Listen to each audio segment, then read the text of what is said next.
retardataires, on va faire la lecture.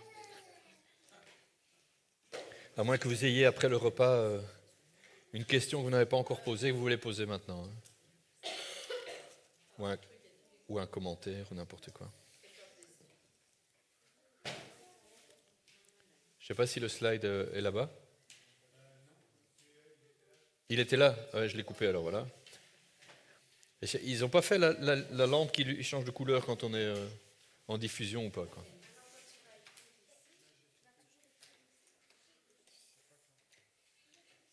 Ok. Bon. Il y en a un ou deux qui n'est pas là. Ok, on a vu le pourquoi le besoin de salut. Le pourquoi on est déconnecté de Dieu, le pourquoi alors qu'on n'a encore rien fait et qu'on arrive dans le monde, on est déjà héritier de tout ça. Et à la question, pourquoi Dieu ne fait rien? En fait, la seule réponse, c'est il a déjà fait. Le problème, c'est pas Dieu ne fait rien, c'est Dieu a fait, et maintenant ça dépend de nous. Ça, c'est la chose que les gens doivent comprendre quand vous leur parlez, qui viennent avec cet argument-là. Oui, mais Dieu n'a qu'à faire quelque chose. Ouais, mais il a fait. Il est venu. Et ce qu'on va lire maintenant, ce qu'on va étudier un petit peu, c'est la description du salut faite par le prophète Ésaïe. C'est sans doute la description la plus complète de l'œuvre de Jésus à la croix. Ok. Et c'est dans le chapitre 53. Tout le monde connaît Ésaïe par cœur, en tout cas le 53, non? Non, on va lire ensemble, c'est normal. Ok. Alors, Ésaïe 53. Qui a cru à notre message? À qui a été révélée l'intervention de l'Éternel? Il a grandi tout droit comme une jeune pousse ou comme une racine sortant d'un sol aride. Il n'avait ni prestance ni beauté pour retenir notre attention, ni rien dans son aspect qui pût nous attirer. Il était méprisé, abandonné des hommes, un homme de douleur, habitué à la souffrance. Oui, il était semblable à ceux devant lesquels on détourne les yeux. Il était méprisé et nous n'avons fait de lui aucun cas. Ça, c'est une description de comment il est venu. C'est Jésus. Il n'est pas venu avec un aspect particulier. On ne l'a pas suivi ou écouté parce qu'il était beau, parce qu'il était éloquent, parce qu'il était grand et fort, physiquement. Il a été plutôt méprisé, il a été abandonné de tous. On voit que c'est prophétique. Il a été abandonné jusqu'à la mort sur la croix où ils ont tous fui, à l'exception d'un ou deux. Un homme de douleur, habitué à la souffrance, et personne n'a fait de cas de lui. Pourtant, en vérité, c'est de nos maladies qu'il s'est chargé, et ce sont nos souffrances qu'il a prises sur lui. Alors que nous pensions que Dieu l'avait puni, frappé et humilié, mais c'est pour nos péchés qu'il a été percé, c'est pour nos fautes qu'il a été brisé. Le châtiment qui nous donne la paix est retombé sur lui, et c'est par ses blessures, ou ses meurtrissures, que nous sommes guéris. Nous étions tous errants, pareils à des brebis, chacun de nous allait par son propre chemin, l'Éternel a fait retomber sur lui les fautes de nous tous. Mais il a plu à Dieu de le briser par la souffrance. Bien que toi, Dieu, tu aies livré sa vie en sacrifice de réparation, il verra une descendance, il vivra de longs jours et il accomplira avec succès ce que désire l'Éternel. Car après avoir tant souffert, il verra la lumière et il sera comblé. Beaucoup de gens le connaîtront et c'est pour cela, mon serviteur le juste leur accordera le statut de juste et il se chargera de leurs fautes. Voilà pourquoi je lui donnerai une part avec ces gens nombreux. Il partagera le butin avec la multitude, car il s'est dépouillé lui-même jusqu'à la mort et s'est laissé compter parmi les malfaiteurs, car il a pris sur lui les fautes d'un grand nombre, il a intercédé en faveur des coupables. Première partie de la lecture. Et j'ai surligné des éléments clés de ce pourquoi il est venu et qu'est-ce qu'il a fait. Et vous allez voir que ça, je pense que ça peut encore étonner. C'est bête, mais si on demande en général à un chrétien pourquoi est-ce que Jésus est mort sur la croix, qu'est-ce qu'on répond en général de manière très courte? Pour nos péchés, pour qu'on reçoive le pardon. Après, voilà, si on est là-bas, on dit c'est pour être réconcilié avec Dieu, nanana. Autrement dit, ce qu'on vient de citer, C'est quoi le côté spirituel? Et c'est pour ça que c'est intéressant de relire tout et de dire, mais pourquoi il est venu? La première chose qui est citée, ce n'est pas le péché. C'est dingue. La première chose qui est citée dans le pourquoi il se donne, ce n'est même pas le péché. C'est de nos maladies qu'il s'est chargé, c'est de nos souffrances. Ce sont nos souffrances qu'il a prises sur lui. D'accord? Les deux premières choses, c'est les maladies et les souffrances. Bien sûr, ce sont les conditions du péché. Ce sont les résultats, les conséquences. C'est pour nos péchés qu'il a été percé, voilà. C'est pour nos fautes qu'il a été brisé.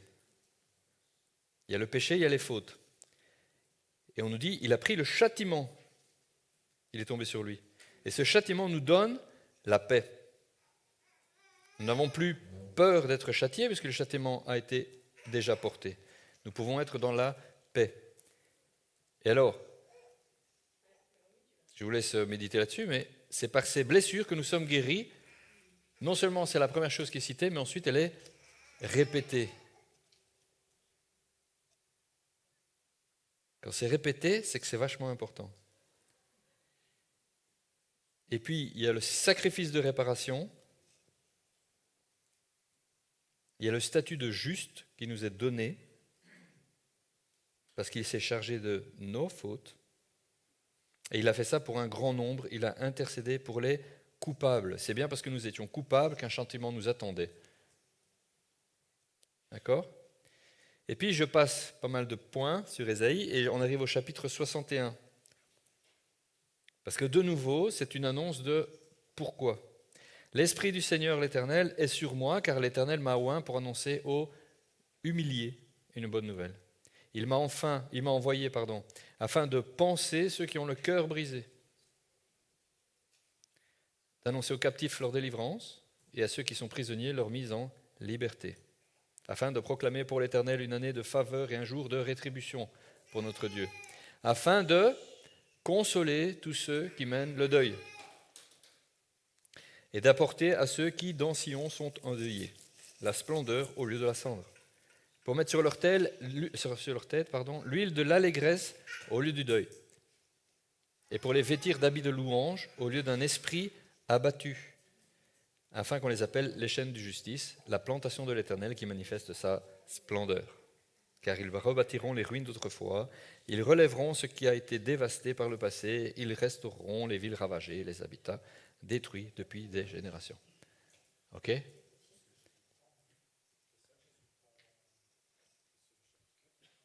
Lui, c'est ce qu'il cite Jésus quand il arrive. Il dit, l'Esprit de Dieu est sur moi, il m'a oint pour apporter. C'est ce qu'il fait quand il la rentre dans la synagogue et qu'il annonce ce qu'il est venu faire. Il cite Ésaïe 61. D'accord?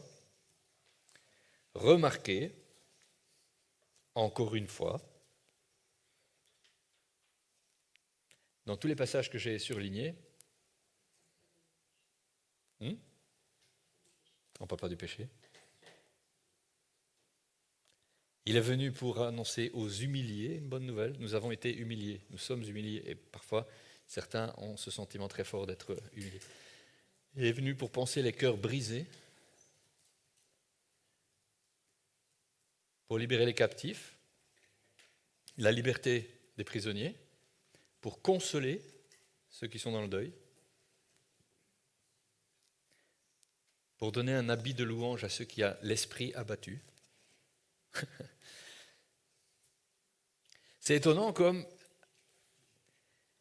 avec le temps, et je ne sais pas pourquoi en fait, mais bon, à force de mettre l'emphase sur le péché et la vie après la mort, en fait, on ne parle vraiment pas du salut dans son entièreté en faisant ça. Et c'est vrai que le péché, c'est l'aspect numéro 1, c'est-à-dire que c'est à cause du péché que tout le reste est venu. Et Jésus est venu résoudre le problème du péché. Mais si on n'y prête pas attention, on ne voit pas, et si on ne le voit pas, on ne le croit pas, parce que pour croître, il faut savoir, et là on peut croire, pour le voir se réaliser dans notre vie. On ne voit pas qu'il est venu réparer les conséquences. Et les conséquences, non pas dans la vie éternelle seulement, mais ici et maintenant. Vous voyez, parfois, c'est vrai, certaines personnes pourraient être tentées de penser qu'on insiste trop sur la guérison.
Un, deux, voilà, je suis revenu. Vous voyez, les conséquences du péché ont été immédiates. C'est pour ça que j'ai passé beaucoup de temps ce matin à parler de notre condition terrestre. La maladie, la mort, la dégénérescence, etc. Tout ça, ce sont les conséquences du péché, en effet. Et quand Jésus est venu, il n'a pas seulement dit, eh bien à partir de là, vous avez de l'espoir pour la vie d'après. En fait, le salut, c'est dès maintenant. C'est dès maintenant. Alors là, c'est un résumé simplement. Hein. Et je les ai mis dans l'ordre qu'ils apparaissent dans la prophétie d'Ésaïe. Il est venu pour les maladies, il est venu pour les souffrances, il est venu pour le péché, il est venu pour les fautes, qui est un mot qu'on ne comprend pas toujours bien, iniquité par exemple. Quelle est la différence entre un péché et une iniquité ?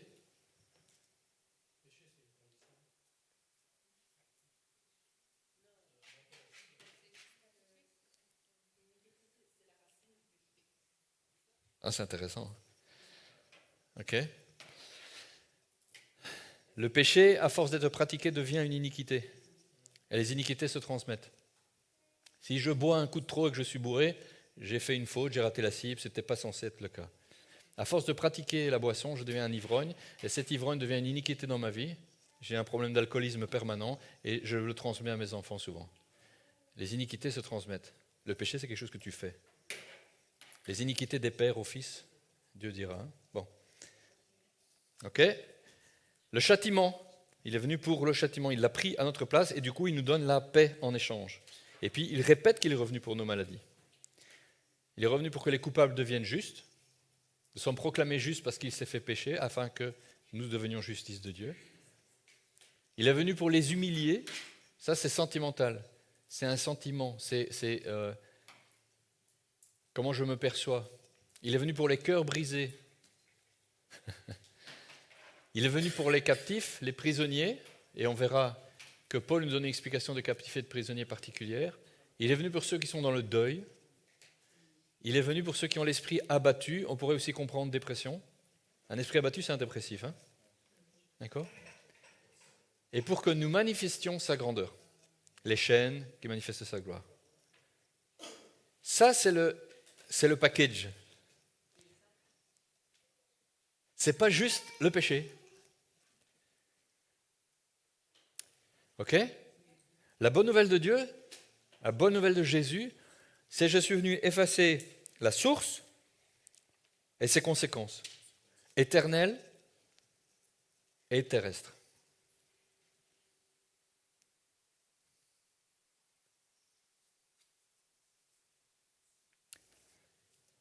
Vous voyez, parfois on dit, de nouveau, hein, donc on prend toujours des morceaux d'eux et on ne s'en rend pas toujours compte. Hein.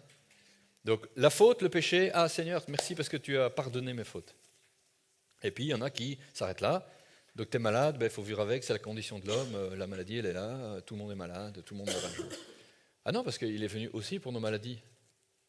Ah, mais ce n'est pas une maladie, c'est une douleur, c'est un bobo. Non, non, il est venu pour les souffrances. Ouais, mais c'est psychologique, je suis dépressif, c'est pas... Ben non, il est venu aussi pour les esprits abattus, qu'est-ce que tu racontes?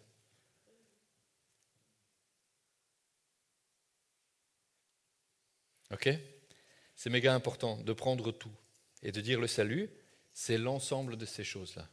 Ce que Jésus a payé, parce qu'il y a un prix qui a été payé, c'est pas seulement pour gagner mon cœur, c'est pas seulement pour que je sois avec lui après la mort, c'est aussi pour que je reçoive la guérison, c'est aussi pour que je sois joyeux, que je ne sois plus dans la tristesse, c'est aussi pour que je ne sois plus dépressif, c'est aussi pour que je ne sois plus dans le deuil.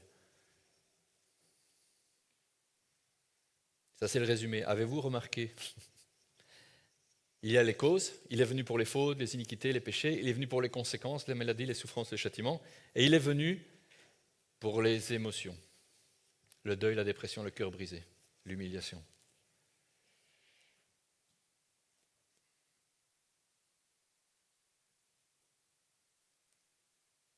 Vous aurez les slides.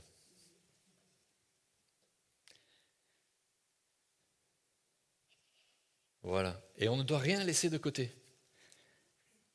On ne doit rien laisser de côté. Il n'y a rien qui est moins important que le reste. Si on veut que Jésus reçoive tout ce dont, ou ce pourquoi il est venu, tout ce qu'il a payé, il faut qu'on le croie et qu'on le manifeste et qu'on prie pour ça.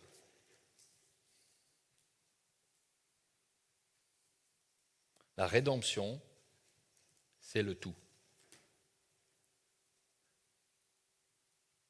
Et je disais, il ne mentionne pas le péché en premier, mais il ne mentionne même pas la vie après la mort.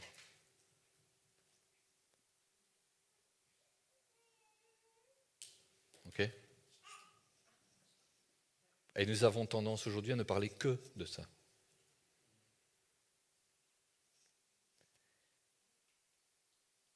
Je trouve ça super étonnant parfois. Si on se met à réfléchir à ça, il faut vraiment... Mais pourquoi on ne parle que de ça en fait? On ne parle que de l'aspect qui, lui, n'est même pas mentionné dans Ésaïe. Après, on verra que ça compte. Jésus en a parlé beaucoup.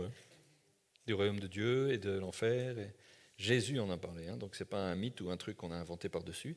Jésus en a parlé.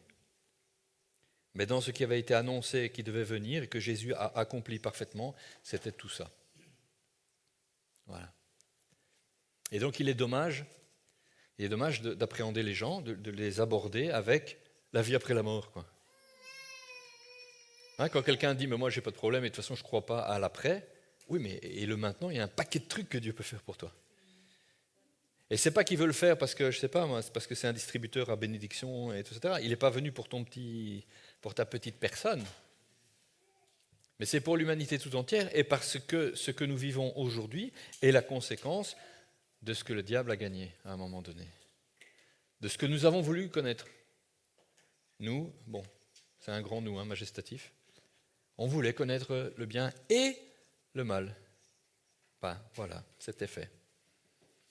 Et donc, Jésus vient et il revient à l'état d'avant. Vous savez, parfois, par exemple, quelqu'un reçoit le salut. Il dit merci Seigneur, voilà, je sais qu'il m'a pardonné, etc. Et puis, il a des maladies, alors qu'il vient à Jésus, donc il était déjà malade, et c'était la conséquence de ce qu'il faisait avant. Et si on ne lui dit pas, oui, mais Jésus est venu pour réparer les conséquences de tes fautes, il peut encore vivre toute sa vie en disant, mais je suis pardonné, c'est bien, j'irai au ciel après, j'irai voir Jésus, mais entre-temps, c'est quand même la conséquence de ce que j'ai fait avant. Vous avez déjà entendu ça, n'est pas que moi. Oui, mais ça, c'est parce qu'avant, j'ai beaucoup fumé, j'ai beaucoup bu, j'ai beaucoup, je sais pas quoi. Mais non. Oui, c'était les conséquences, mais les conséquences, il est venu les porter. Donc ne vis pas avec. Et comme tout ce que l'on vit dépend de ce que l'on croit, il faut vraiment connaître. Qui se rappelle les 3 C? Quand j'ai inventé les 3 C.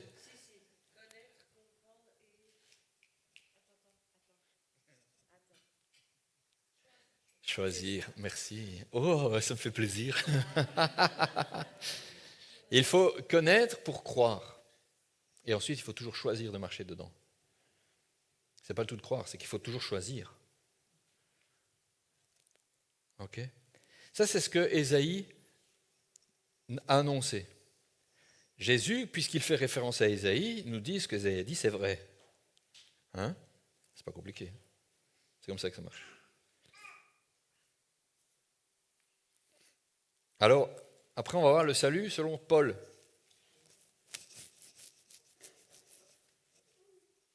On va pas faire très long, vous allez voir. Non, c'est vrai. Alors, Paul, il a écrit des lettres extraordinaires, et il y en a certainement une qui est fantastique, ou deux. Hein, celle aux Galates et celle aux Romains.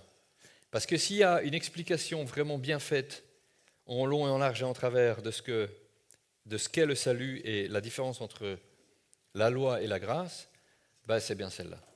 C'est dans l'épître aux Galates et l'explication aux Romains qu'on trouve la description, l'explication la plus claire.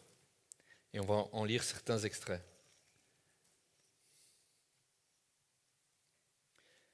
Donc on part du fait que Jésus est venu pour tout ce qu'on vient de dire. Hein. Ok ? Alors, Paul écrit aux Galates. Il faut savoir que les Galates, au moment où il leur écrit, ce sont des gens qui habitent la région de la Galatie et ils se sont convertis. Et puis, il se passe que des Juifs débarquent, des Juifs convertis, normalement. Ils débarquent et ils veulent mettre une couche de « oui, mais il faudrait quand même faire certaines choses ».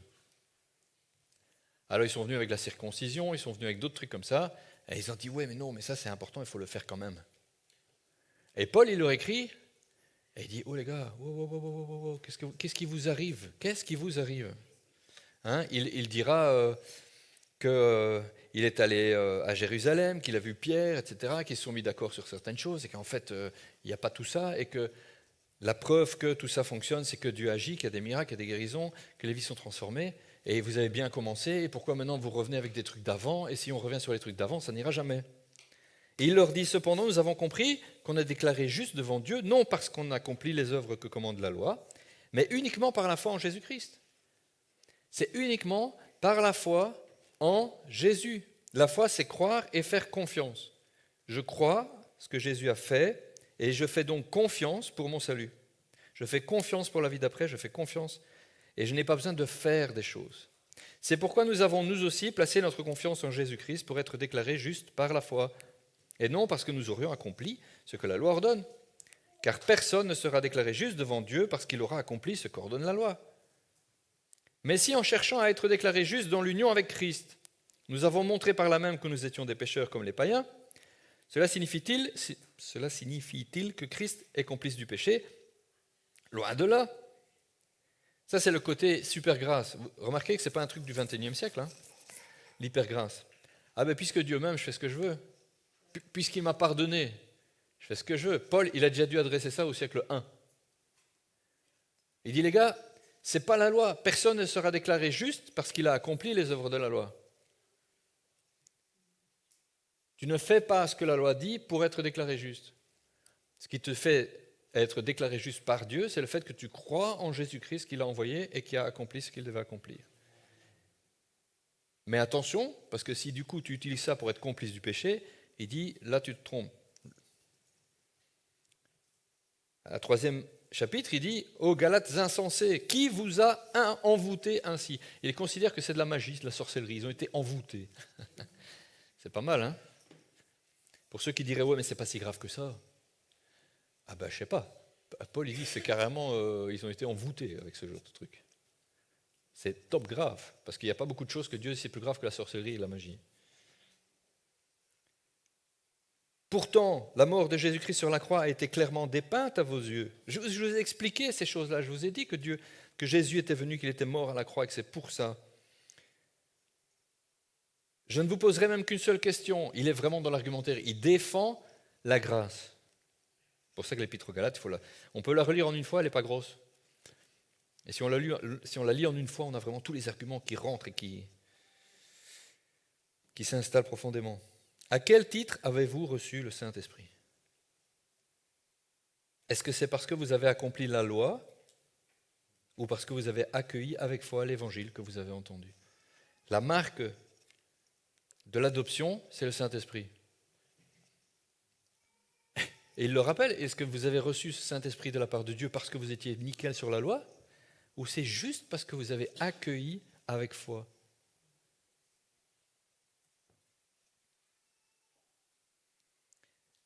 Bon, après, il est vert avec eux. Manquez-vous à ce point d'intelligence?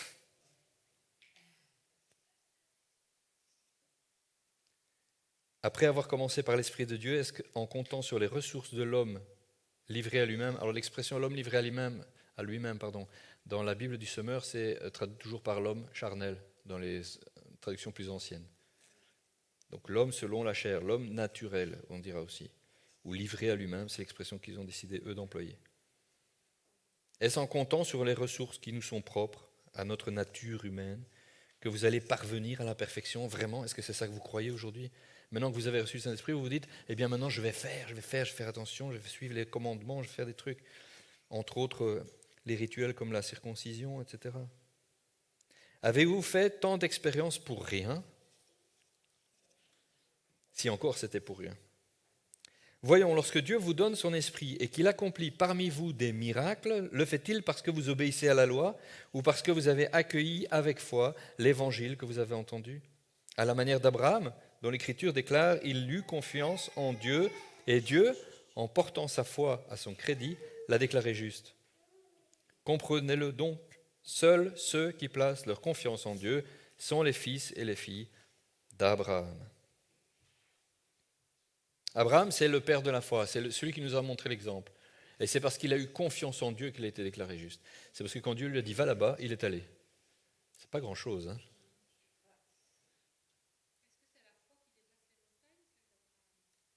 On pourrait dire ça. On pourrait dire ça. Le père de la foi, c'est Abraham. Et on nous dit, finalement, qu'est-ce qu'il a fait? Il a cru. Il a cru au point de tout abandonner. Donc c'est une période de l'histoire où, et bon, il est là avec sa famille, ils sont dans un pays, ils sont installés au cœur de l'Irak là, actuel, et Dieu lui dit simplement, va vers un pays que je t'indiquerai. Mais c'est énorme ce qu'il fait en fait.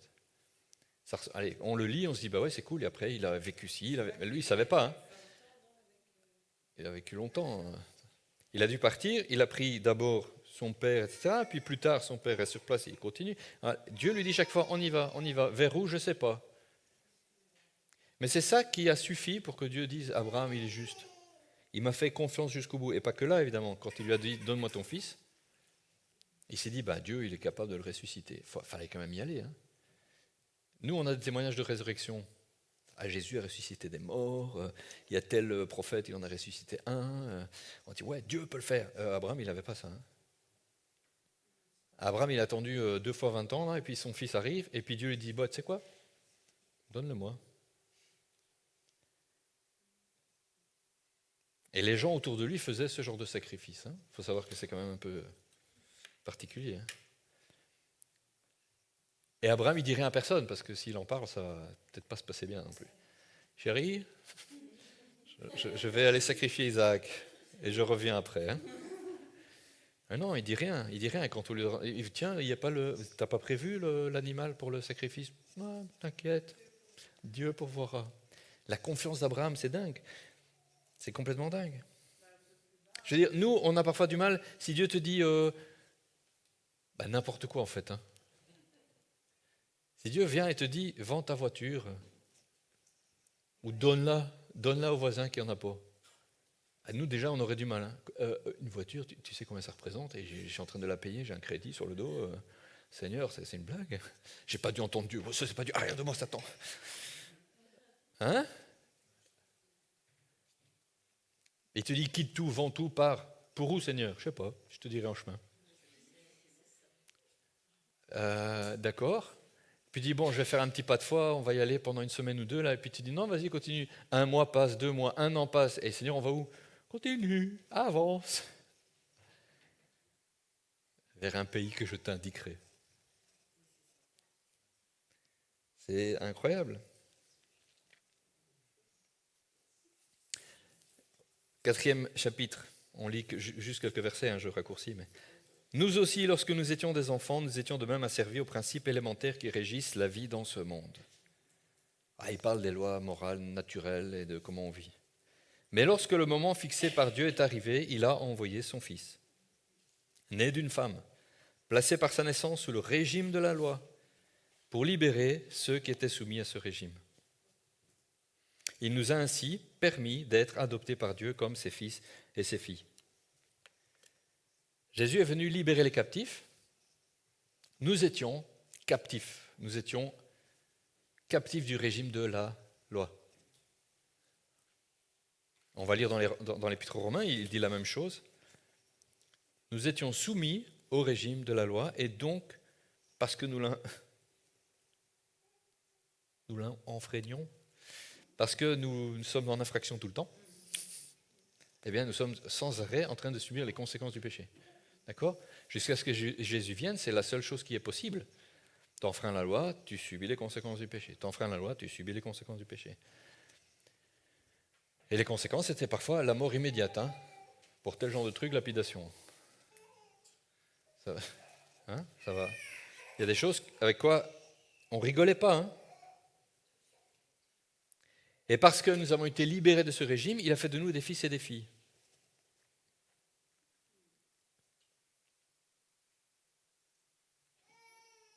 Et on va lire la version qu'il écrit aux Romains, très court, Romains 8. Car ce que la loi était incapable de faire, parce que l'état de l'homme la rendait impuissante, Dieu l'a fait. Il a envoyé son propre Fils, avec une nature semblable à celle des hommes pécheurs, et pour régler le problème du péché, une fois pour toutes, il nous dira par ailleurs, il a exécuté sur cet homme la sanction qu'encourt le péché. Et maintenant donc, il n'y a plus de condamnation pour ceux qui sont unis à Jésus-Christ, car la loi de l'Esprit qui nous donne la vie dans l'union avec Jésus-Christ t'a libéré de la loi du péché et de la mort.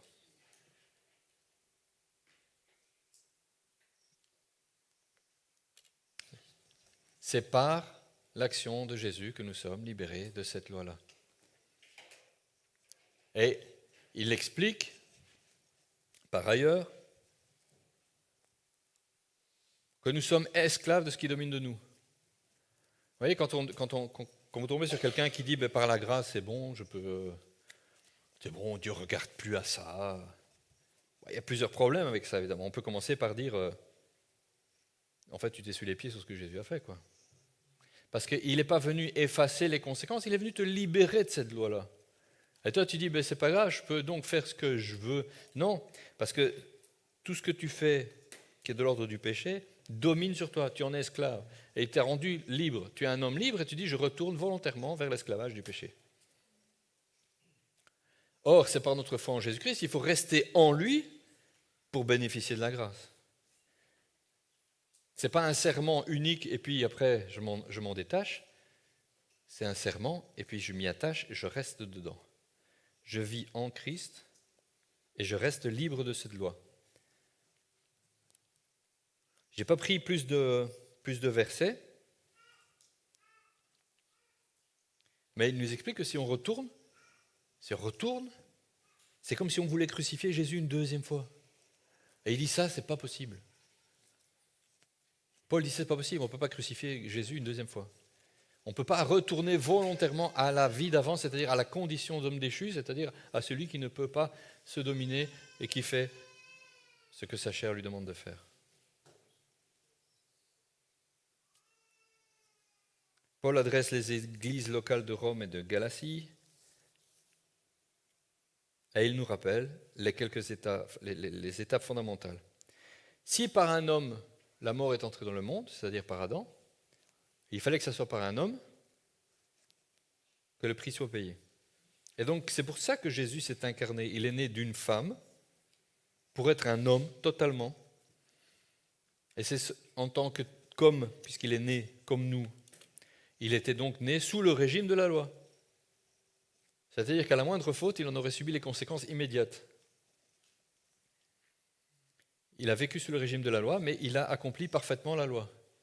C'est parce qu'il n'a péché en rien, mais qu'il a été tenté en tout. Pour que ce soit en tant qu'homme qu'il ait résisté à tout, il fallait qu'il soit tenté comme nous. Il fallait qu'il soit né comme nous. Sinon, ce n'était pas tout à fait un homme. Remarquez par ailleurs, je ne l'ai pas mis dans les slides, mais Paul décrit aussi l'Antichrist. Et parfois, on cherche beaucoup d'explications sur c'est quoi l'Antichrist, c'est quelqu'un, c'est quelque chose, c'est quoi, nanana. Mais il dit ceci. Il dit que l'Antichrist, c'est celui qui dit que ce n'est pas en tant qu'homme que Christ est venu. On peut chercher plein d'explications, mais il en donne une très claire. Donc dès qu'on dit que ce n'est pas tout à fait en tant qu'homme qu'il a fait tout ça, on est sous l'esprit de l'Antichrist en disant ça. C'est une inspiration diabolique. Et on en entend beaucoup des gens comme ça. Oui, mais lui c'est spécial. Lui, il n'était pas tout à fait comme nous. Ben si. C'est totalement en tant qu'homme qu'il a fait ce qu'il a fait. Il a senti les clous, il a senti les épines, il a senti les injures, il a senti les claques, les coups, qu'on lui tire la barbe. Il a senti tout ça. C'était vraiment pleinement physiquement senti et vécu. Quand la Bible nous dit qu'il a été tenté en tout, ça veut dire ce que ça veut dire. Vous voyez, parfois, on a un peu aussi ce sentiment que si je suis tenté, c'est déjà pas bien. Mais non. La tentation elle-même n'est pas le péché. Si j'entretiens la tentation, si j'entretiens la pensée, si je la dorlote, là oui, je pêche. Mais être tenté, c'est-à-dire avoir envie de faire quelque chose et dire non, ça c'est résister au péché. Ça veut dire, parce que parfois on se fait une idée de Jésus un peu spéciale, on se dit lui il n'a jamais eu de problème. En fait la Bible te dit le contraire. Elle te dit que sans arrêt, parce que si tu as été tenté en tout, c'est en tout. Il y a toujours eu des tentations.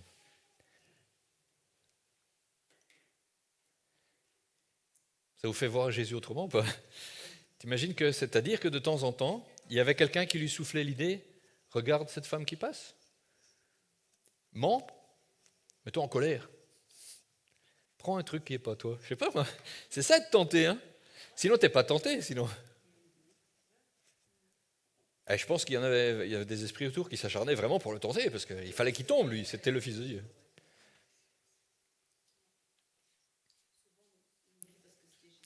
Parce que nous, aujourd'hui, évidemment, aujourd'hui, on s'adresse à Jésus comme le Seigneur des Seigneurs, le Roi des Rois, l'agneau de Dieu, le lion de Juda. Il est sur le trône, il règne, il est tout-puissant. Et donc, on n'imagine pas qu'il y ait une pensée qui traverse sa tête qui ne soit pas une pensée pure. Mais quand il était homme, il était homme. Il avait délaissé sa nature divine. Et bien sûr, il était revêtu du Saint-Esprit, il était plein du Saint-Esprit après son baptême. Mais c'est vrai que c'est difficile c'est un truc qui est difficile à concevoir, de se dire, parce que c'est vrai, on dit c'était Jésus, en fait, le Fils de Dieu. Et donc, en fait, on a du mal à se dire qu'il était homme et qu'effectivement, il avait les mêmes pensées que nous. Et voilà. La plupart des gens, même nous croyants, ou je sais pas, ils diraient, ouais, mais c'était Jésus, quoi. Ouais. Il y avait quand même, je pense que la plupart pensent quand même qu'il avait quelque chose que nous n'avions pas. Voilà, qu'il n'était pas au final totalement homme. Mais en fait, non, c'est pas vrai. Mais... La différence entre lui et nous, c'est que lui n'a jamais péché. Et ça fait de lui quelqu'un de spécial. Bah oui, l'unique, le seul juste, le seul. Du coup, c'est vrai, nous parfois on dit, le péché nous cache la voix de Dieu, on le sent pas, on l'entend pas parce qu'on a des problèmes, on n'est peut-être pas clean, on a peut-être laissé de la place à ce qu'il ne faut pas dans notre cœur. Ça, lui n'a jamais vécu. Fatalement. Puisqu'il n'a jamais péché, il n'a jamais été déconnecté. Il n'a jamais eu des problèmes pour entendre Dieu. Ça bien. Mais si c'était pas, c'est pas compliqué non plus, si c'était pas en tant qu'homme qu'il avait fait tout ce qu'il avait fait, on pourrait lui dire, c'est pas juste d'espérer qu'on fasse tout comme toi. Parce que nous, on n'est pas comme toi. Tu étais spécial. Si la Bible nous dit, c'est ce que Paul vient de le dire, on a été fait, Galates 4, nous avons été adoptés par Dieu comme des fils et des filles. Donc lui, il est fils de Dieu, nous aussi.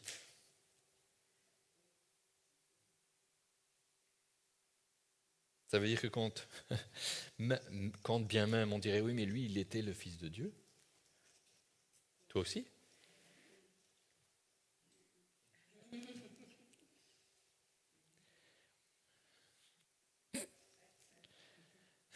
Oui, c'est ça le problème. C'est bien ça le problème. Nous aussi.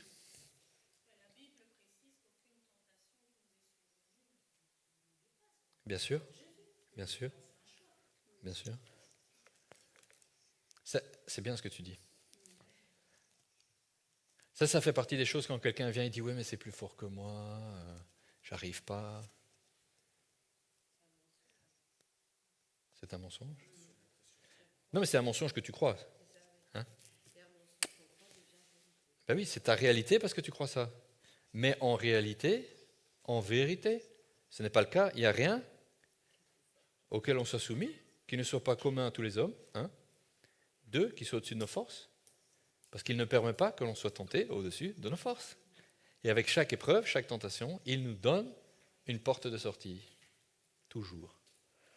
Toujours. Dans ces petites choses-là, j'entendais ces jours-ci, c'était une interview. Je ne connais pas le type qui parlait, mais il parlait qu'il était je ne sais plus où, il faisait une conférence, il prêchait, etc. Et puis, il y a une femme qui l'approche après la journée et qui demande « Qu'est-ce que vous faites après au soir ?» Et il dit « Ma réponse c'était « Après, j'appelle ma femme et je lis ma Bible. » Et il dit « C'est génial, comme ça arrête toujours tout ça. » Mais c'est vrai, vous voyez, il n'y a rien qui soit au-dessus de nos forces, il n'y a rien qui ne soit commun à d'autres. Tout le monde a vécu, enfin tout le monde, il y a toujours quelqu'un qui a vécu la même chose que nous, les mêmes tentations, toujours. Et donc quand on dit « j'arrive pas », c'est parce que tu crois que, ou alors tu dorlotes encore un peu la chose, tu n'as pas tout à fait envie. Tu vois ce que je veux dire? Ah oui. C'est-à-dire on voudrait bien ne pas le faire, mais on aime bien le faire quand même, et après on regrette de l'avoir fait, et on dit c'est plus fort que moi. En fait, non. Et c'est vrai pour moi aussi. Hein. Ça nous arrive toujours. Hein. Un truc, on dit ah non, j'ai pas, j'aurais pas voulu. Mais derrière, c'est Seigneur. Pourquoi est-ce que ça marche encore? Parce que si ça marche encore, c'est que quelque part j'en avais bien envie. C'est que j'ai laissé faire. C'est que j'ai dit oui.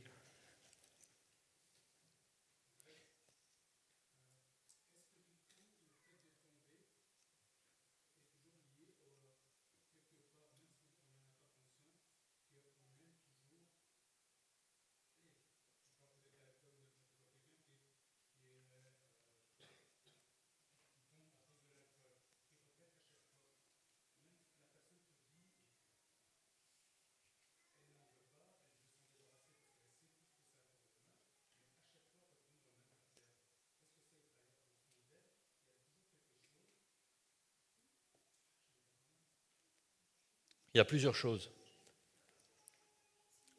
Il y a plusieurs choses. Je ne vais pas passer 1 heure à dire comment le péché et la chute tombent, hein, mais il y a plusieurs choses. 1, peut-être que tu aimes encore bien. 2, il y a quelque chose que tu ne crois pas, que tu devrais croire. Je parlais tout à l'heure de quelqu'un qui dit « il me faut absolument ça, ça me manque ». À un moment, ça ne doit pas te manquer. Si ça te manque, c'est qu'il y a quelque chose qui n'est pas encore droit. Il y a quelque chose qui n'est peut-être pas mort en toi. Il y a des choses qu'on n'a pas abandonnées à Jésus, à la croix. Quand Jésus dit qu'on doit apporter notre croix et marcher avec lui, le suivre, et que l'apôtre nous dit qu'on doit chaque fois sacrifier notre chair, la crucifier sans arrêt, ça c'est quotidien.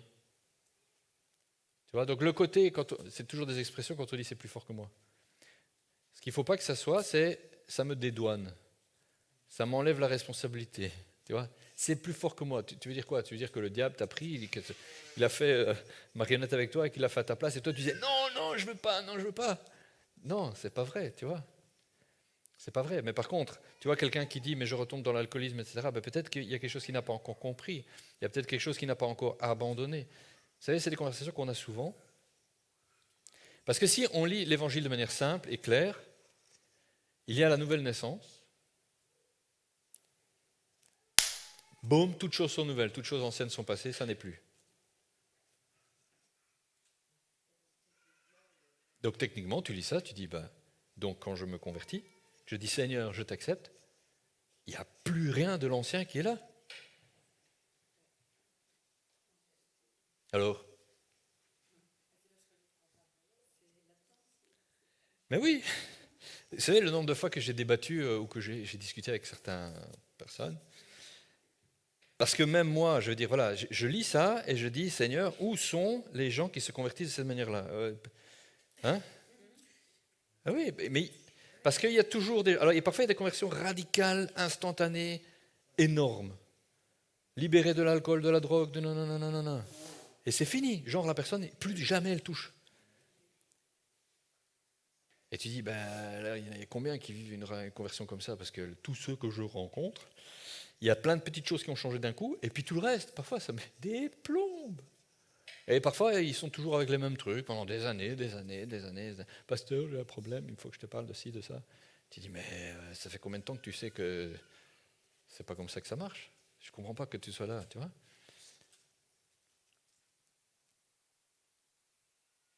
Eh bien, ça revient toujours à ça. Qu'est-ce qui est mort en toi? Et qu'est-ce que tu as gardé en vie? Ceux qui vivent des conversions les plus radicales, instantanées, délivrées, sont ceux, en général, qui sont arrivés à un point de leur vie avant leur conversion où ils en avaient marre de leur vie.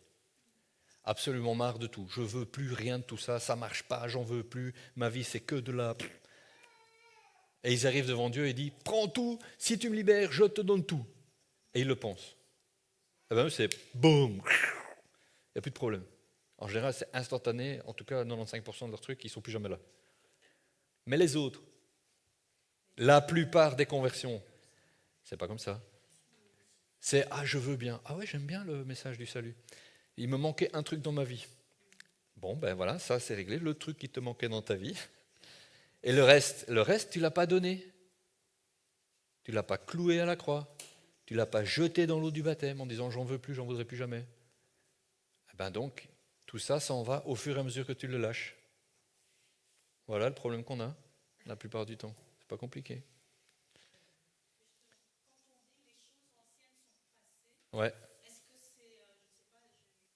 Les étymologies, est-ce que c'est pas les choses anciennes sont en train de passer? Est-ce que c'est pas un processus? Parce que moi je me dis si Dieu, enfin Dieu peut tout, mais si Dieu du jour au lendemain me met dans l'esprit colère, gna gna gna, tout ça en une fois, ben, je tombe sur place. Mais je sais que à un moment il travaille ma paix, et puis quand voilà, après il travaille ici, mais s'il me mettait tout devant, attention tes enfants, je pourrais pas, je crois que je dirais j'abandonne. C'est pas que je le fais par mes propres forces, mais comme un père, voilà, j'aime pas trop ça, etc. Mais il peut pas tout faire en même temps. Je veux dire, c'est une vie que les choses sont en train de passer. Et quand on regarde derrière, c'est vrai que ça, j'ai laissé, je m'en rends même pas compte. Et ça se fait progressivement. Je sais pas si... Ouais.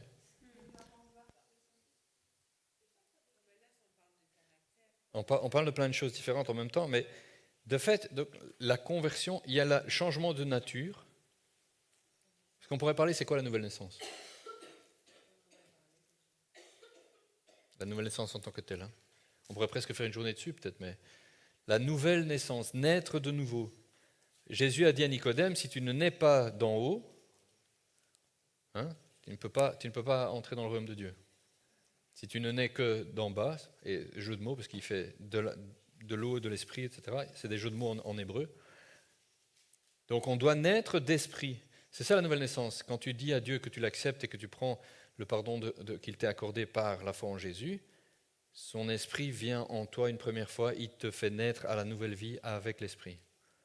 D'accord? Tu nais de nouveau, parce que ton esprit était mort, déconnecté de Dieu, ce qu'on a vu tout à l'heure, et là tout d'un coup il te reconnecte. La vie vient, tu es nouveau. Mais comme nous sommes corps, âme et esprit, la nouvelle naissance, c'est spirituel. Puisqu'on est né d'esprit, mais notre corps, il est toujours là. Il renaît pas. C'est ce que Nicodème avait du mal de comprendre. Il dit quoi? Tu veux que je rentre de nouveau dans ma mère et que je revienne alors que je suis vieux? Il n'a pas compris, tu vois. Et donc notre corps, souvent, lui, il a encore des habitudes et des choses comme ça. Alors Dieu peut nous libérer d'un tas de trucs quand on lui a demandé, quand on les a abandonnés à ses pieds. Mais il y a plein de choses qui l'attendent que tu les découvres et que tu fasses la démarche. Et c'est pour ça que c'est continu. C'est pour ça que Paul nous dit qu'il faut œuvrer à notre salut, c'est-à-dire on continue à bosser à notre sanctification, à notre salut complet et total. Les meilleurs exemples de tout ça, ce sont les épîtres de Paul de nouveau. Paul, il nous a été envoyé, c'est pas pour rien. Il explique bien les choses. Aux Corinthiens, moi je trouve ça extraordinaire. Au sein de l'église de Corinthe, Il y a parmi vous des péchés tels qu'on n'en a jamais vu ailleurs. Les saints de l'Église coréenne, ils n'ont pas compris. Hein. Il dit au point qu'on trouve un gars qui fait ci, non, non, non, non, non. Et puis il rappelle, il dit, c'est ce que vous étiez certains d'entre vous, mais vous n'êtes plus, donc ne faites plus. C'est extraordinaire parce que là tu as l'explication de la conversion. Avant tu étais tout entier au péché, tu étais péché, ta nature était pécheresse, et puis tu as la nouvelle naissance, tu as le salut qui débarque, et donc tu n'es plus ce que tu fais. Et ce que tu dois continuer à transformer en toi, par le renouvellement de tes pensées, par le dépôt au pied de la croix de certaines choses, tu dois ne plus faire, parce que tu n'es plus. Mais il y a des choses que par habitude tu fais encore, parce que ta chair te rappelle une envie, un truc que tu aimes bien, n'importe quoi. Et maintenant c'est par l'esprit que tu dois vivre, tu ne dois plus marcher selon les œuvres de la chair, qui étaient les seules que tu pouvais accomplir avant, puisque ton esprit était mort. Mais maintenant qu'il est vivant, il peut prendre le dessus sur la chair. C'est ça qu'il nous explique en long, en large et en travers. Et donc la conversion et les choses que les gens doivent abandonner, c'est beaucoup là. Savoir que tu en es libre, croire que tu en es libre, et l'imposer à ta chair.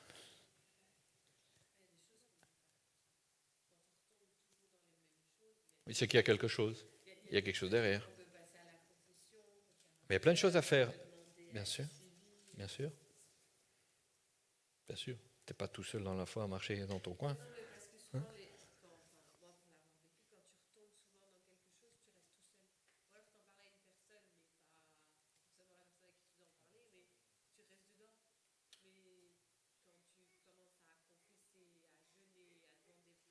Ouais. Ouais. Donc pour ceux qui ne sont pas là, qui ont l'enregistrement, parce que tu n'as pas dit tout dans le micro. Mais de fait, donc des choses qui comptent pour ça, c'est, l'apôtre le dira, ou dans une autre épître de quelqu'un d'autre, c'est confesser vos péchés les uns aux autres, par exemple. Hein, c'est dans l'épître de Jacques,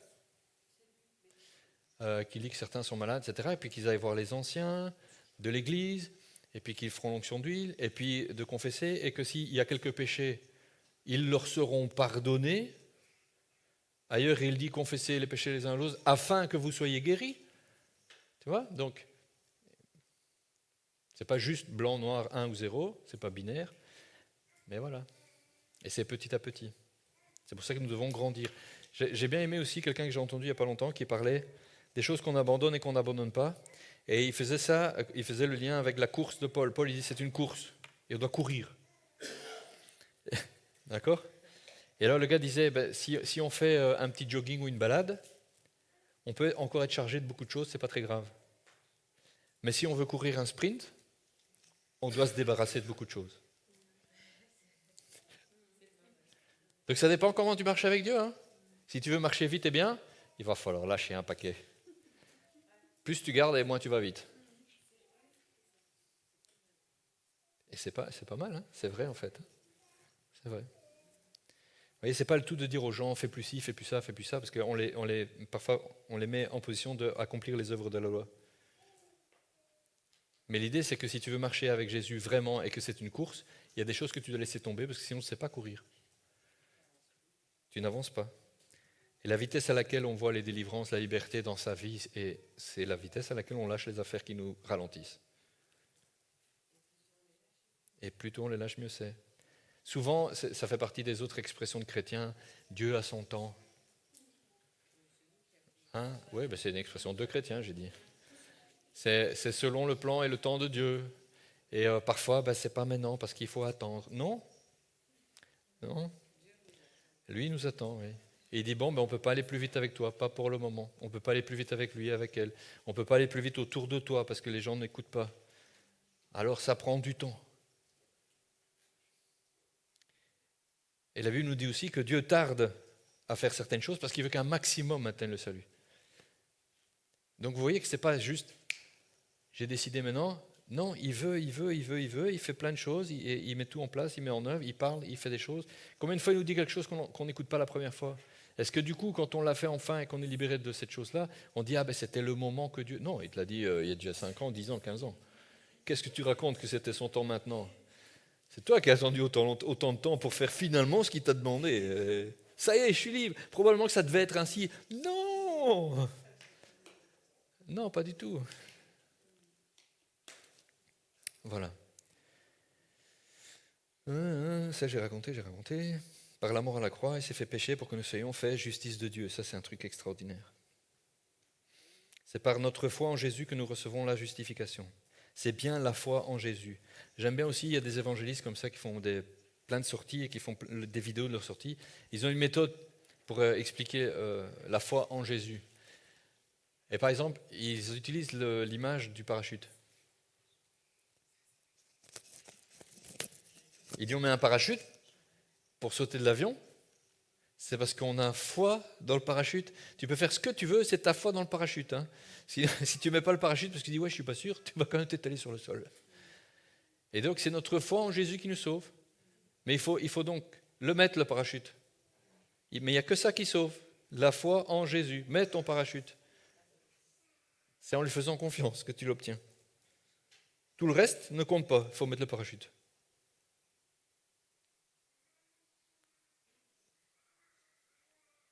Et les tentatives de retourner, ou les tentations de retourner à la liste des commandements, pour être juste ou pour rester juste. Il y a ce côté-là aussi parfois. Ça reste. Encore aujourd'hui, on peut toujours être tenté de ça. Plutôt que de travailler notre relation avec Dieu, et de cette relation vient le fait qu'on ne fait plus des choses, et on reçoit la conviction de ne pas les faire, on n'en a plus envie, on ne les aime plus. Ça, c'est la bonne manière de fonctionner. Et notre sanctification vient de notre relation avec Dieu. Au plus notre relation est dense et intense, au plus pur nous sommes dans notre vie. C'est comme ça. Hein, on l'a dit des dizaines de fois sans doute, et on le répétera des milliers de fois encore. Mais de quoi nous nous nourrissons, c'est important. Donc au plus je passe du temps à prier, à louer, à être en adoration, à lire la parole, au moins je vais faire d'autres choses en fait, fatalement. Et quand je sors de ma connexion avec Dieu, de l'intimité du temps dans le lieu secret, c'est pas en sortant de là que je vais aller sur Internet faire un truc que je ne dois pas faire, ou aller m'énerver sur les gens, ou je ne sais pas quoi. Mais par contre, si je passe du temps à regarder plein de trucs qui me remplissent la tête, ou écouter des trucs qui me remplissent les oreilles, je nourris mon âme de plein de choses qui ne sont pas les bonnes choses. Là, oui, c'est facile d'être déconnecté, d'avoir une tentation, d'entendre les autres voix qui nous parlent. Sans arrêt. Elles sont en plastique. Ouais. C'est de la moquette aussi. Ok ? Nous sommes sauvés pour les œuvres et non par les œuvres. Ça, c'est aussi un élément clé.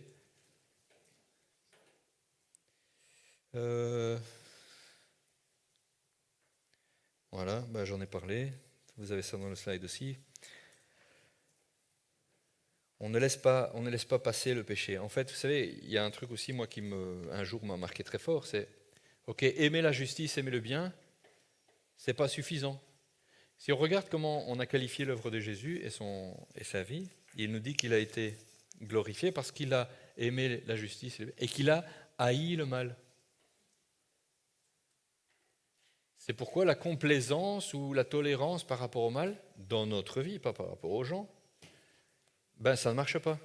On doit haïr le mal. Si on le haït, on ne le tolère pas. La haine, c'est fort comme sentiment. C'est pas, ouais, le mal, c'est pas bien, mais c'est dommage que c'est pas bien. Ça, c'est pas haïr le mal. Vous voyez ? J'entendais malheureusement quelqu'un qui, au début, je trouvais que ses prêches étaient géniales.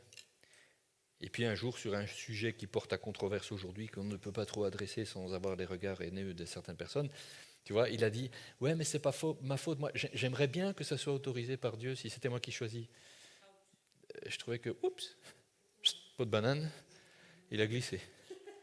C'est dommage. Ça va pas.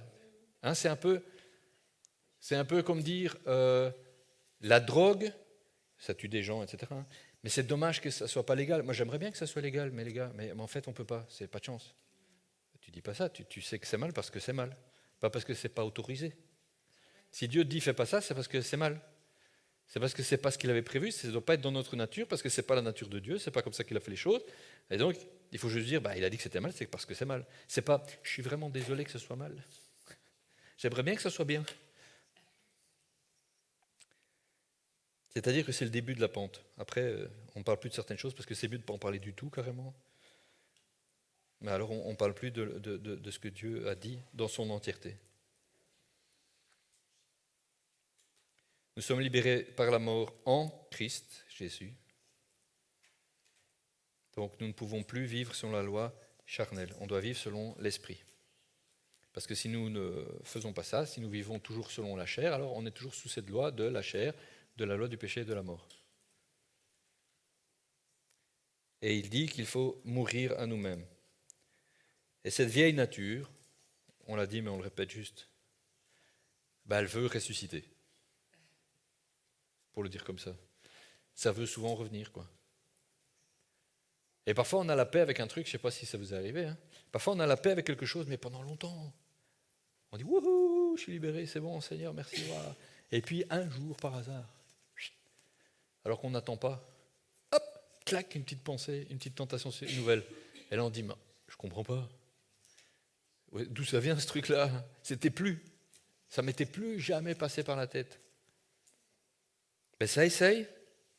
Ça essaye parce qu'il y en a un qui travaille à notre perte. Donc, on conclut, comme ça, on finit tôt. Le résumé, vous l'avez là en entier. Dieu crée l'homme parfait, il le met en garde, et il lui dit, tu manges pas du fruit de la connaissance, du bien et du mal. Ce n'est pas la connaissance en général, parce que parfois j'entends des gens qui parlent juste en raccourci. Ouais, Dieu ne voulait pas qu'on connaisse. Connaisse, tu veux dire quoi? C'est le mal qui ne voulait pas qu'on connaisse.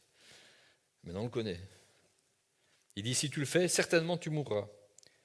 Le serpent, il vient et questionne le cœur de Dieu et ses motivations. Oui, mais c'est parce que le cœur de Dieu n'est pas droit. Non, le cœur du serpent n'est pas droit. Dieu était droit. Il nous avait fait à son image. Et le serpent dit, mais non, son image, ce serait si tu connaissais aussi le mal. L'homme écoute, il inspecte, il juge. Si on écoute, si on prête l'oreille, ne fût-ce que, ça commence, c'est déjà la porte ouverte. C'est ça qui s'est passé avec Ève. Il l'entretient sur le sujet, elle commence à regarder. Et puis Adam, il est à côté, il dit rien non plus. On laisse filer. C'est le début de la fin. Finalement, le fruit, il a l'air bien et on en mange. Le mal entre dans le monde, c'est la parole qui nous dit ça. À partir de là, la terre est maudite. Remarquez, ce n'est pas l'homme qui est maudit. Dieu maudit la terre. Il dit que la terre est maudite à cause de nous. Et à nous, il nous a annoncé les conséquences. Mais il ne nous a pas maudits. Nous, on a changé de chef, c'est ça le problème. On s'est soumis à quelqu'un d'autre, de notre propre volonté. Le mal rentre dans l'ADN de l'humanité. Je dis l'ADN parce que ce n'était pas seulement spirituel, vous avez compris. C'était dans tous les sens du terme. Dieu nous apprend le mal, parce que du coup, qu'on le connaît, on croit qu'on le connaît ou qu'on le détermine, puisque c'était la détermination du bien et du mal. Dieu, par la loi, nous indique c'est quoi sa définition du mal. Parce qu'il fallait qu'il remette l'église au milieu du village, si je peux dire ça comme ça. Donc maintenant tu crois que tu sais, tu détermines le bien et le mal, je dois te réapprendre. Le pédagogue de la loi arrive. Il dit ça c'est mal, ça c'est mal, ça c'est mal, ça c'est bien, ça c'est bien. Ça je veux que tu fasses pour moi, ça je veux que jamais tu fasses. Dans sa nature, malheureusement, puisque le mal est attaché à nous, c'est-à-dire qu'il est entré dans notre nature, l'homme dans sa nature ne peut pas observer la loi. D'accord? C'est vraiment le chemin, c'est le récit de la Bible d'un bout à l'autre qu'on fait là en 15 secondes. Dieu décide alors d'intervenir. Bon, c'était le but. Il fallait d'abord qu'on sache c'est quoi le mal, qu'on se rende compte que ce n'est pas possible de parvenir à la perfection sans Dieu. Notre nature elle-même étant maintenant pourrie, on ne peut pas y arriver. Du coup, Dieu dit, mais un jour je viendrai. Il annonce par les prophètes, etc. Je vais moi-même régler. Je vais moi-même porter maintenant la conséquence de tout ce que vous avez fait jusque-là. Comme ça, je vais vous libérer de la situation dans laquelle vous vous trouvez. Quand les hommes te disent, et Dieu, il fait quoi? Il a fait. C'est fait. C'est juste que nous, si on décide de ne pas le prendre, on ne peut pas lui mettre la faute à lui maintenant. Jésus, il se porte volontaire. Qui enverrai-je? C'est l'Apocalypse qui nous raconte comment ça s'est passé. Il dit, moi, j'irai. l'agneau. Il se porte volontaire, il prend la nature humaine, parce que c'est en tant qu'homme que tout ça devait se faire. Il naît, il vit, et il vit parfaitement. Comme nous, il est tenté en tout, mais il ne cède jamais. Il ne pêche pas une seule fois. Et alors qu'il est innocent, il accepte de mourir. Je vous rappelle que la mort, c'est la conséquence du péché. Donc accepter la conséquence du péché alors que tu n'as jamais péché, c'est une injustice. Il accepte de donner sa vie, et de la pire façon qui soit connue à l'époque, et probablement de tous les temps, même si l'homme, parfois, il en fait un art de faire souffrir. Il se fait pécher à notre place. Donc là, soudainement, il prend sur lui tout le péché du monde.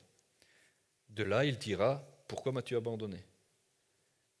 Dieu n'a jamais abandonné Jésus, fils de Dieu parfait, il a abandonné le péché. Il s'est retiré parce que le péché, il fallait qu'il le porte tout d'un coup. Là, Dieu a dû se retirer. Parce que lui étant parfait, comment le péché pouvait tomber sur lui si Dieu était en plus là ? Dieu se retire, il prend tout le péché et il remet son esprit. Le châtiment, le jugement, la sentence et le châtiment ont été exécutés sur Jésus. Ce faisant, et puisqu'il le fait volontairement, il vainc ainsi définitivement le péché et la mort elle-même. C'est pour ça qu'il est ressuscité. Il ne pouvait pas rester mort. C'était injuste. Ayant payé la dette du péché, il nous a donc rachetés. C'est une dette. Il nous a rachetés. Remarquez aussi que c'est pour ça que nous ne nous appartenons plus, comme dit l'apôtre Paul.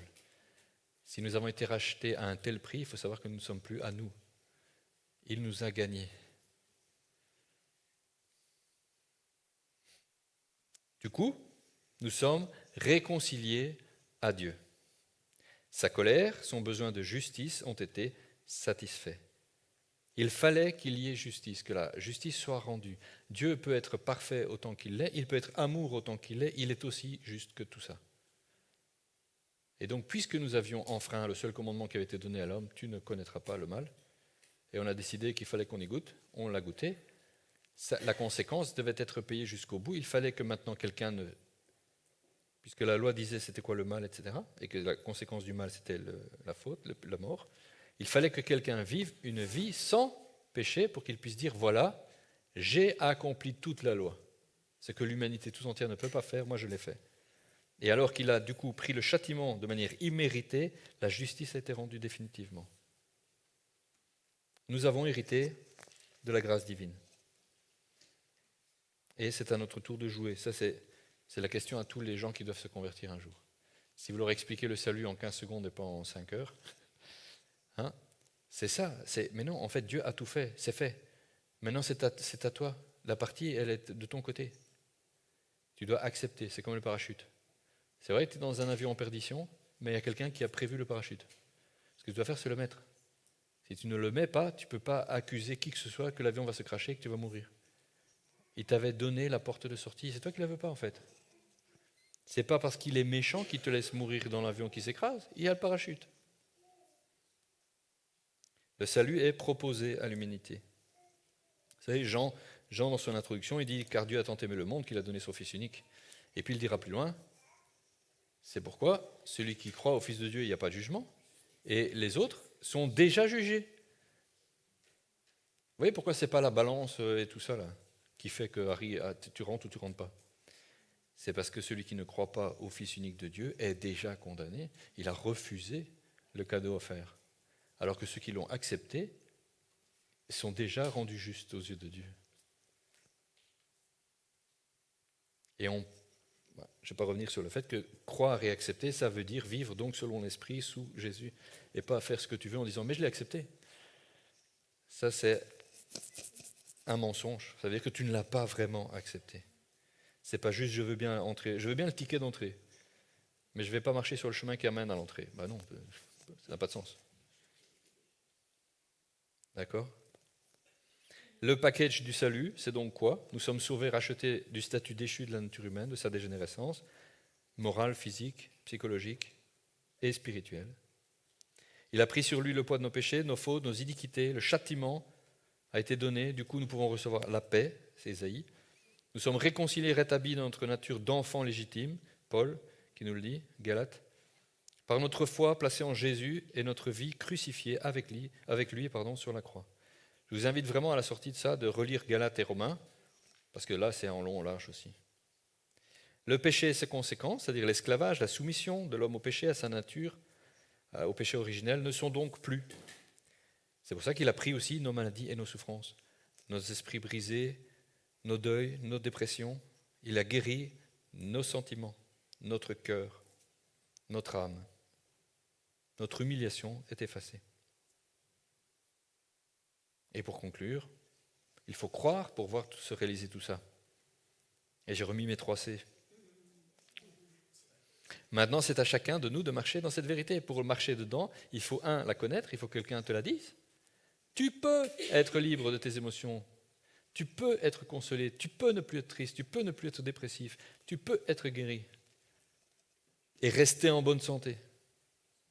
Crois-le. Tu le connais, maintenant tu le crois. Et à chaque instant, chaque jour, tu choisis.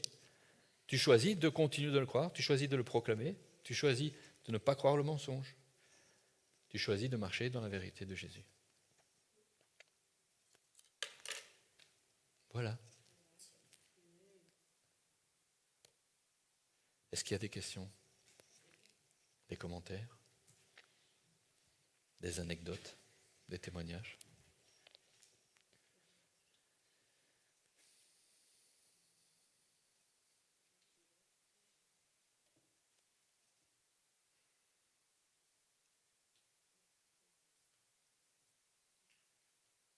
Et s'il n'y en a pas, c'est bon.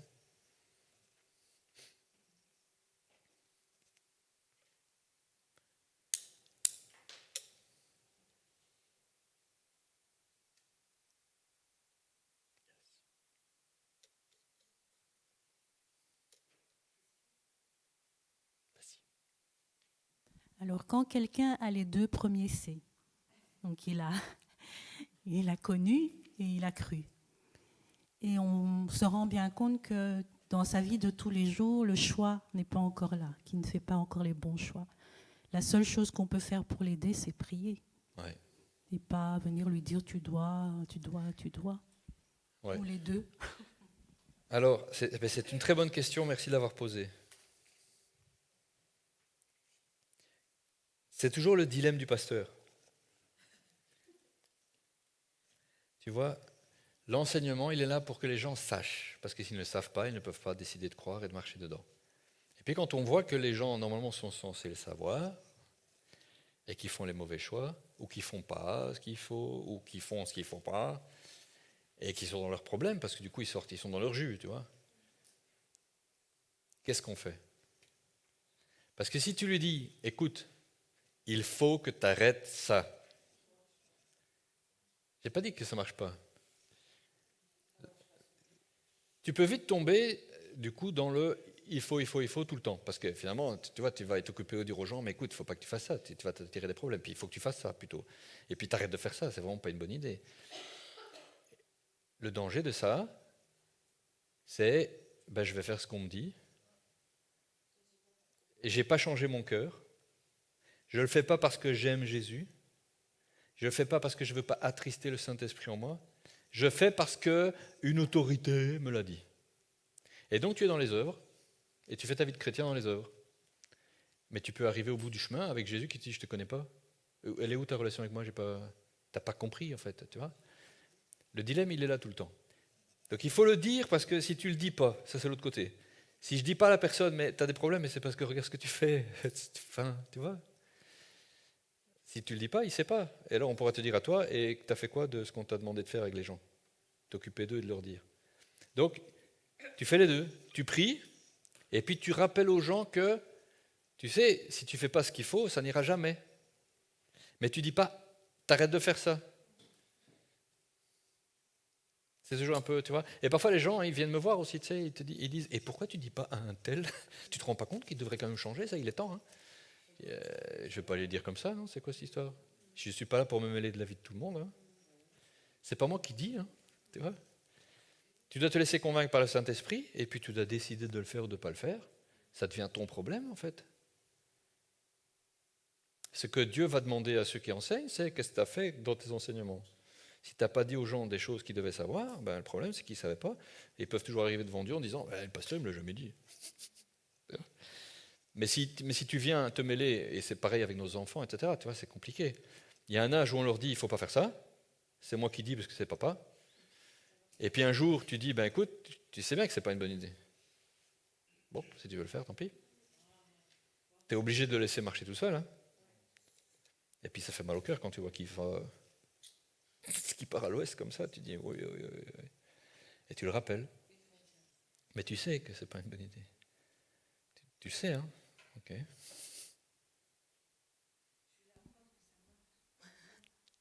Oui, mais c'est par la foi. Hein. Donc tu fais ça, tu rappelles, tu ne peux pas imposer, tu ne peux pas tomber dans le il faut faire parce que sinon ça n'est. Tu vois, tu t'es obligé de le faire, mais tu peux choisir, mais sans arrêt, Dieu dit. Hein.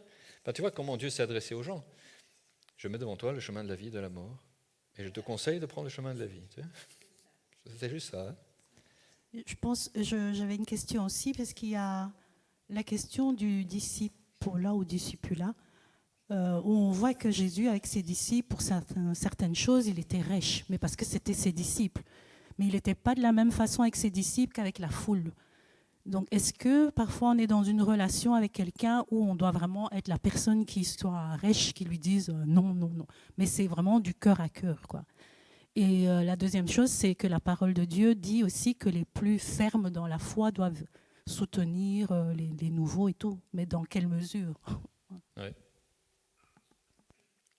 Ça ne change pas ma réponse, en fait. Mais non, mais c'est vrai, c'est ça. Donc, être un disciple, c'est apprendre à faire comme son maître. C'est pas être sous les ordres d'eux. C'est pas la même chose. Tu vois? Donc, de nouveau, dire à quelqu'un, je te rappelle que le maître a dit ça, et tu vois, et fais-le comme moi je te montre. Comme Paul dit, hein, imitez ma foi, imitez ceux. Voilà, imitez. Mais bon.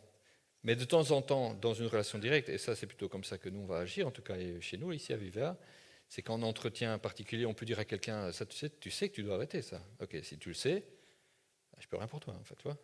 Je peux le dire comme ça, c'est pas comme ça qu'il faut prêcher en disant il faut faire ci, il faut pas faire ça.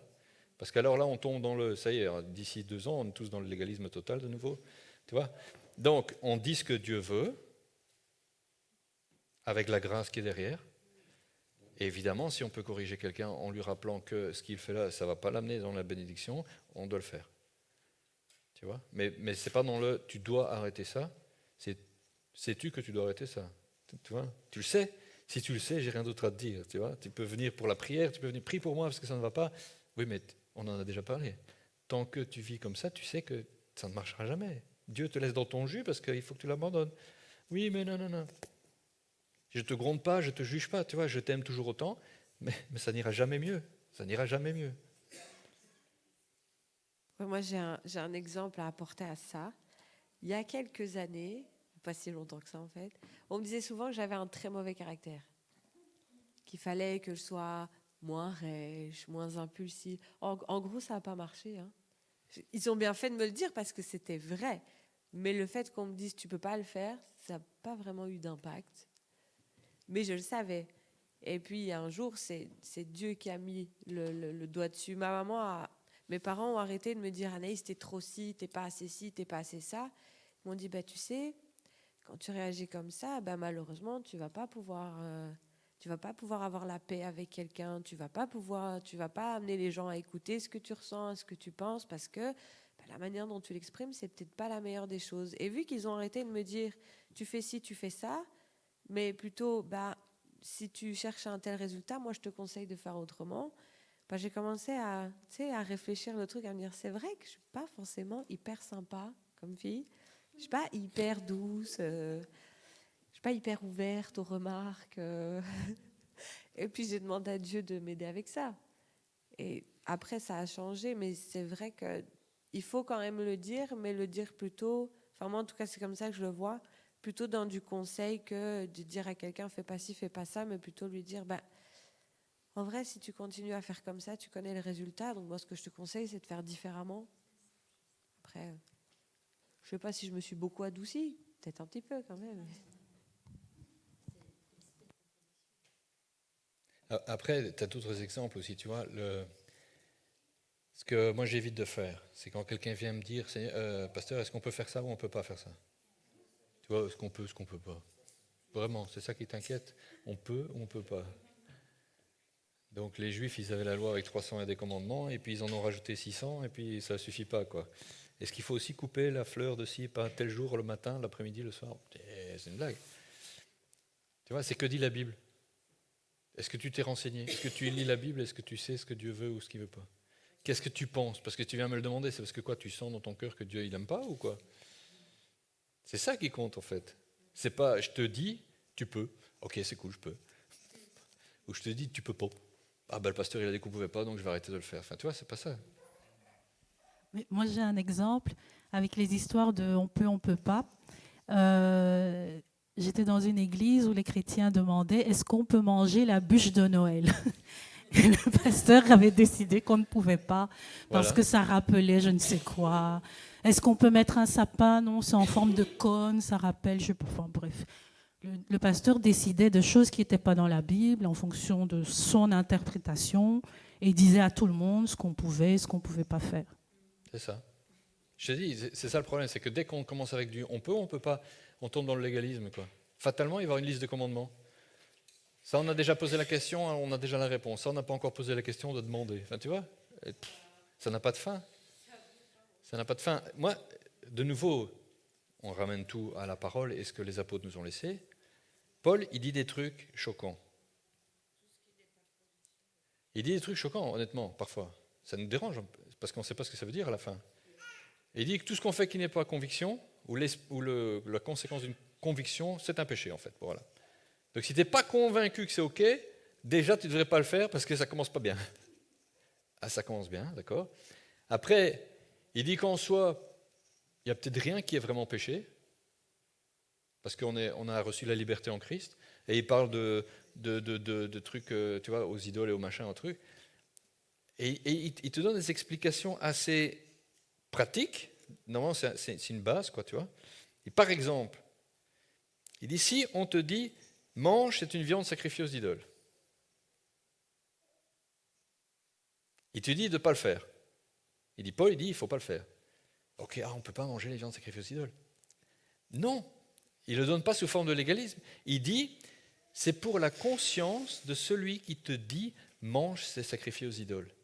Parce qu'il dit, en soi, les idoles ne sont pas des êtres vivants, et en soi, la viande, elle n'a rien de mauvais.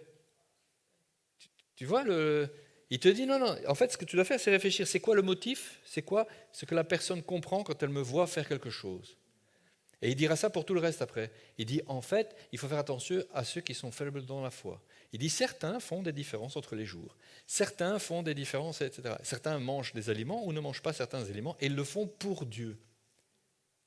Mais son explication à Paul, c'est que en fait, tu fais ça tant que tu es faible dans la foi, que tu n'as pas bien compris la grâce et le fait que toutes ces lois, ça ne compte pas. Tu vois? Mais comme tu le fais pour Dieu, il dit, toi qui marches dans la liberté, fais attention à ne pas faire chuter quelqu'un qui est faible dans la foi. Et donc, par conscience pour ton frère et ta sœur, qui disent, attention, moi je ne mange pas de porc, par exemple. Il y a des gens qui, aujourd'hui encore, dans certaines branches du christianisme, disent, ah non, mais le porc, on ne peut pas manger. Eh bien, soit. Si je suis avec eux, je ne mange pas de porc. Tu vois, si je les invite à la maison, je ne vais pas faire du cochon. Mais en soi, ce n'est pas parce que le cochon est encore mal aujourd'hui, c'est parce que pour sa conscience à lui, c'est heurtant. Et je ne veux pas le faire chuter ou le heurter dans sa foi avec ma liberté. C'est ce que Paul dit. Il ne faut pas faire de notre liberté un prétexte pour faire chuter d'autres. Et s'il y en a qui disent samedi, dimanche, on ne peut pas, eh bien, gloire à Dieu, c'est pour Dieu que tu le fais, alors je vais le faire avec toi. Mais moi, je sais que j'ai cette liberté de ne pas faire attention à ça.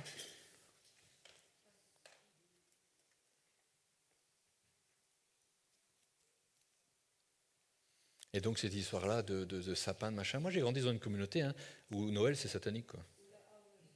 Tu vois?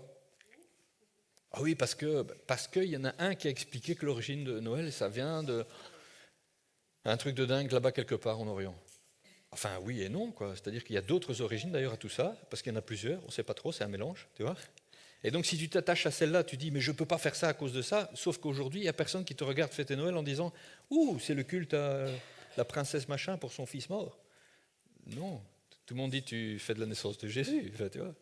Donc aujourd'hui,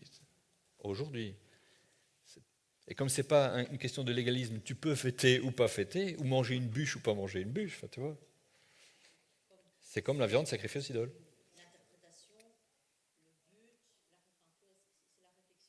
C'est ça.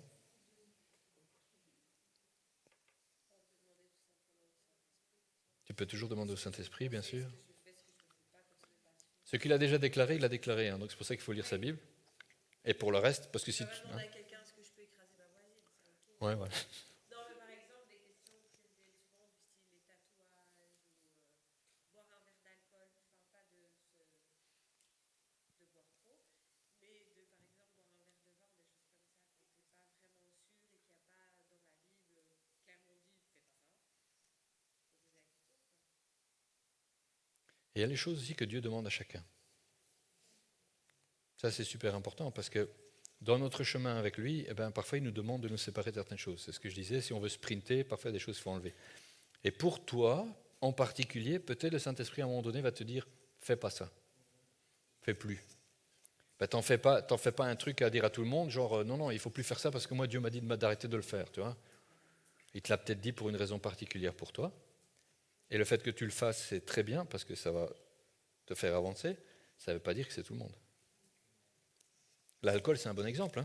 Si Jésus a pris du vin et qu'il a dit buvez ceci est mon sang, c'est pas pour te dire 2 minutes après, bois plus de vin. C'est bizarre. Par contre, à certains, oui, alors même Paul il dit à Timothée, bon. Mais pourtant, certaines personnes sentent vraiment que Dieu leur dit touche plus à une goutte d'alcool.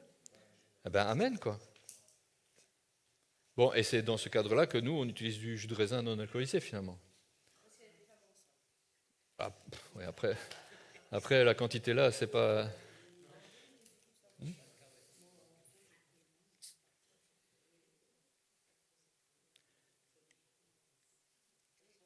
Ça va, c'est bon?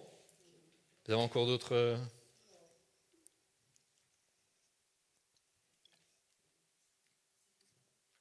Voilà. Alors on peut arrêter. 14 ou 12? C'est dans pas longtemps. Je sais que c'est au milieu du mois parce qu'à la fin du mois, ils sont. Alors en fait, j'ai 12. on avait proposé le 12 octobre. Ouais. Et après, en novembre, on avait proposé le 23 novembre. Et c'est là que je pense peut-être demander si on changeait. Attends, le 12 octobre, c'est sûr. Donc 12 octobre, moi, voilà. Mais on regarde dans l'agenda tout à l'heure, entre le free, pour laisser ceux qui ont free encore. Moi, je proposerais, comme on fait tôt en octobre, le 12 octobre, on pourrait faire le 9 novembre. Comme ça, on pourrait faire le 7 décembre. Et comme ça laisse le marché de Noël s'il y a besoin, ça laisse les répétitions. Et comme ça, l'écart est bon. Donc moi, au lieu de faire le 23 novembre, si ça pose pas de souci, on fait le 9 novembre. Comme ça, le 16, il y a le free, c'est bon. Et puis, ça nous laisse quelques semaines avant la prochaine aussi, préparer la prochaine. Ouais. On passe au deuxième samedi du mois. En fait, moi, je pense que nous, ici à Vivian, on va essayer d'être flexible pour essayer de combiner que tout le monde puisse. Voilà, on va se retrouver. Le 9 et puis le 16. Donc, ça reste pas peut-être 2 samedis d'affilée parce que pour les autres aussi. Ouais, donc on dirait le 9, bloquer le 9 novembre au lieu du 23 novembre. Et le décembre? Le décembre, ce serait le 7 décembre. Ok. Voilà, parce qu'on n'avait rien bloqué encore. C'est ok? Ok. En tout cas, moi, j'ai répondu. Les autres répondaient. Ok. Voilà. On essaye de faire pour un. De toute façon, il n'y aura pas encore 9 et 7 décembre. Non, on va pas faire ça très très long. On a des sujets qu'on va adresser. Il faut savoir que dans les sujets à venir, il y aura les ministères, que ça veut dire pourquoi. On va faire un sujet sur l'autorité et l'abus pastoral, l'abus spirituel, parce que ça existe, il faut en parler. Il y a un sujet sur les dons probablement, sur la guérison en particulier. Qu'est-ce qu'on croit sur la guérison? Enfin là on en a parlé en long en large déjà, mais voilà, il y a une liste de sujets comme ça qu'on avait à cœur de partager. Et puis après, pour ceux qui vraiment pensent qu'ils doivent avoir un ministère de parole et tout, il y a le côté aussi pratique. Donc on a toujours dit qu'il n'y avait pas de travaux, mais en fait il y aura certainement un moment où on va dire, ben voilà, Quelqu'un prépare un truc et le présente devant les autres pour voir.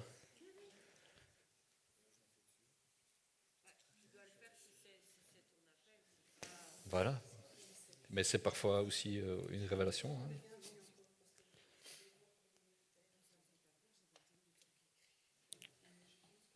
Voilà. Et bien là-dessus, on clôture pour aujourd'hui.